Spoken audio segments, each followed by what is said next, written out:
ডেঙ্গুতে আক্রান্ত হয়ে আরও 234 জন হাসপাতালে ভর্তি। মাগুরায় মোটরসাইকেল থেকে পড়ে নারীর মৃত্যু।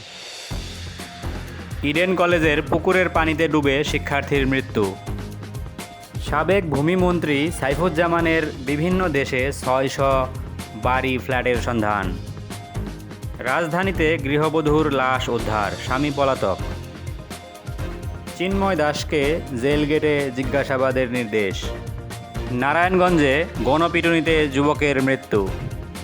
সাকিবসহ 15 জনের দেশ ত্যাগে নিষেধাজ্ঞা। মাগুরায় মোটরসাইকেল থেকে পড়ে নারীর মৃত্যু।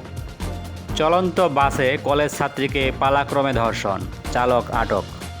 বেড সুইচে বিদ্যুৎ স্পৃষ্টে স্কুল ছাত্রের মৃত্যু। নগর ভবনের সামনে ফের অবস্থান নিলেন ইশরাকের সমর্থকরা। এবারে আন্তর্জাতিক প্রসঙ্গ। ইরানের 370 ক্ষেপণাস্ত্র হামলা, ইসরায়েলের ব্যাপক ক্ষয়ক্ষতি। গুপ্তচর বৃত্তির অভিযোগে ইরানে একজনের মৃত্যুদণ্ড কার্যকর। ইরান ইসরায়েল সংঘাতে বিশ্ববাজারে তেলের দাম বাড়ল। ইরানের হামলা উদযাপন করায় ইসরায়েলি কারাগারে বন্দীদের নির্যাতন।